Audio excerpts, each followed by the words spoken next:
Todos os eventos narrados neste conto são obra de ficção. Qualquer semelhança com personagens ou eventos reais é mera coincidência. Este é um conto de horror. Algumas cenas podem ser perturbadoras para ouvintes mais sensíveis. É sugerida a descrição da parte do ouvinte. O Krampus. O gosto na boca tornou-se amargo quando o cigarro começou a queimar no filtro. Luiz mal percebeu, pois ainda estava hipnotizado pela parede vermelha à sua frente. Vermelho. Algumas pessoas o associam com paixão, mas aquele pobre diabo, completamente embriagado, não entendia como essa cor poderia ser atrelada à paixão. Para ele, vermelho lembrava o Papai Noel, aquela sua roupa tradicional. Vermelho lembrava as bolas de sua velha árvore de Natal, o rótulo da Coca-Cola sobre a mesa. E sangue. Vermelho lembrava sangue. Havia uma lenda na sua cidade natal que dizia que tinha um anti-Papai Noel. Embora parecesse ridículo, em muitas culturas do norte da Europa, o Papai Noel é inimigo de um demônio aterrador, o Krampus. Aqui no Rio nós o chamamos pelo simples nome de bicho-papão, mas Luiz não era do Rio. Em sua terra, o bicho-papão não saía de dentro do armário. Em vez disso, aparecia na noite de Natal para levar as crianças, em seu saco vermelho, para o inferno.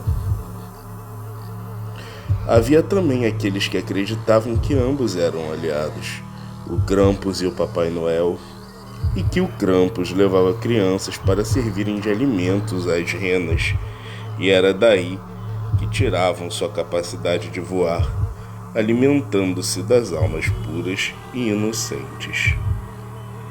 Mas Luiz nunca acreditou em lendas e fez questão que seus dois filhos, Adolfo e Benito, nunca tomassem conhecimento da história. Mas era óbvio que eles tomariam conhecimento da lenda, afinal todos naquela cidade conheciam. Quando alguém perguntava a Luiz, ele desconversava, e ponto final. Hoje, entretanto, fica claro em seu semblante que ele se pergunta a todo tempo se deveria ter dado mais atenção a essa lenda. Hoje, após todos os acontecimentos que tornaram sua vida insuportável, ele não tem mais certeza de até onde se deve duvidar dessas lendas. Era uma noite de véspera de Natal e o calor chegava a 42 graus. A ceia de Natal tinha terminado e todos se divertiram um bocado. Depois do jantar, sua esposa, Evita, colocou as crianças para dormir e eles seguiram a tradição de colocar os presentes ao pé da árvore de Natal para que as crianças o encontrassem no dia seguinte. Era o 10º Natal de Adolfo e o 8º de Benito, e todos os natais anteriores seguiram rigorosamente essa tradição. Pudera ele voltar no tempo e fazer diferente daquela vez. Sem presentes, sem árvore, sem Papai Noel. Evita sempre insistia para que dormissem perto das crianças, com medo que elas fossem levadas de madrugada pelo Krampus. Luiz, no entanto, repudiava a ideia e sempre impôs a sua vontade de não deixá-la fazer isso. Já era 00:30 quando Adolfo se levantou da cama. Até hoje não se sabe se para pegar os presentes ou ir ao banheiro. E passou pela sala. Luiz e Evita dormiam um sono pesado e delicioso a essa hora e não ouviram quando ele se levantou. Ninguém nunca soube exatamente o que houve. Luiz acordou com o barulho da porta da rua sendo aberta à força. Assustado, ele correu para a sala para encontrar a porta da rua destruída e seu filho desaparecido. Em um misto de raiva, desespero e angústia, Luiz correu mais ou menos 12 quilômetros em busca de Adolfo. Mesmo a polícia, durante 6 meses, não foi capaz de encontrá-lo. Evita atribuiu seu sumiço ao Krampus, enquanto Luiz acreditava, e aqui se frisa a palavra acreditava, que ele tenha tido uma crise de sonambulismo e desapareceu noite afora. Os meses após o sumiço de Adolfo foram de tristeza. Mesmo tendo aceitado que ele já estivesse morto em algum lugar, era difícil para Luiz e Evita não ter o seu corpo para enterrar. Ainda assim, eles tentaram levar a vida da forma que lhes era possível. Passaram a dedicar total atenção a Benito, que foi o único que lhe restou, e tornou-se ainda mais especial e amado do que já era antes.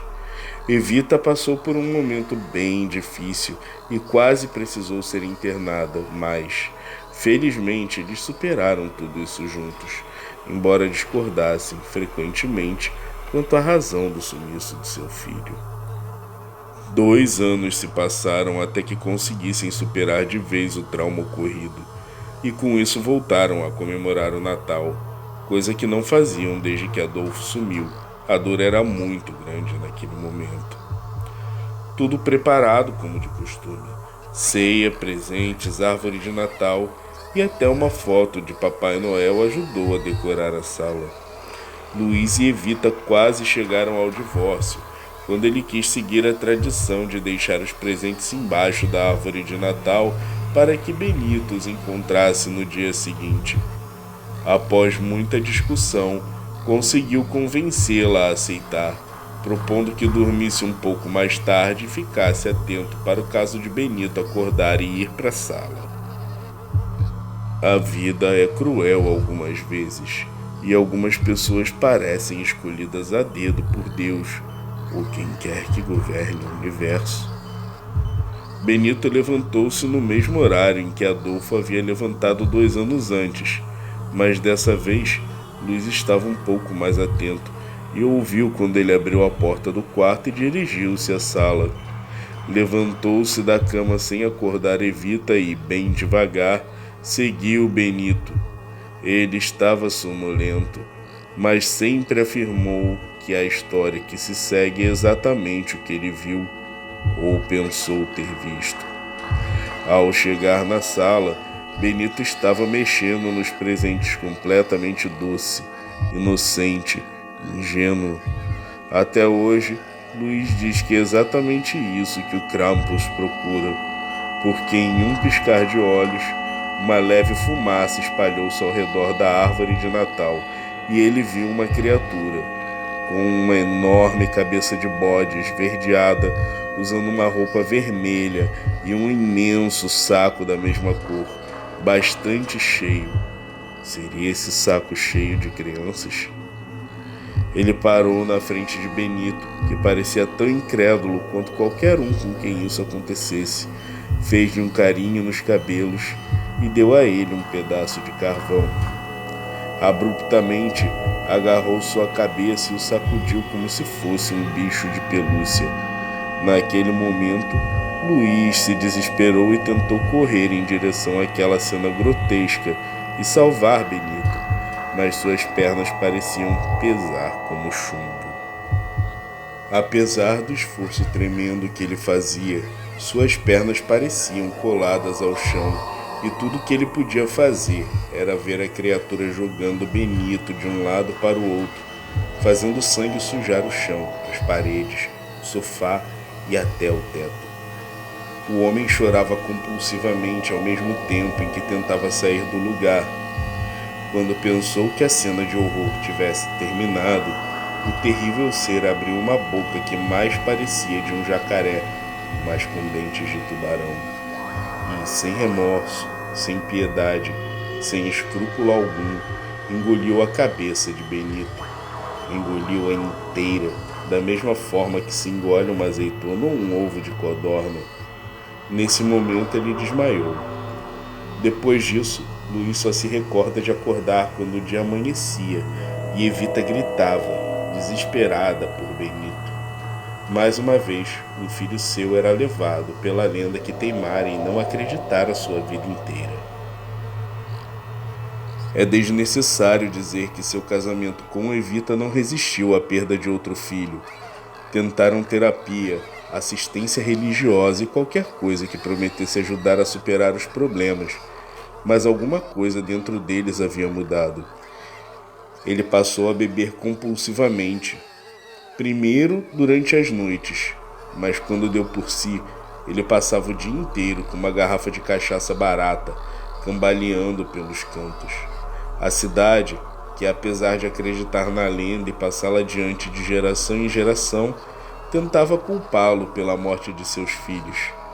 Entretanto, a polícia nunca encontrou provas de que o incriminassem. Talvez a morte fosse, para Luiz, uma opção melhor do que continuar levando aquela existência vazia. Luiz não tinha certeza se 10 ou 20 anos se passaram desde que ocorreram estes fatos. Talvez a bebida o tenha anestesiado e isso provavelmente o impede de lembrar até o seu próprio nome. Na última véspera de Natal, no entanto, Luiz voltou à sua velha casa para uma última ceia. Evita não estava mais lá. Aliás, ela já não está mais entre nós. Enquanto ele se afundou na bebida, os rumores dizem que Evita pegou uma arma e estourou os miolos no mesmo lugar em que Benito fora levado.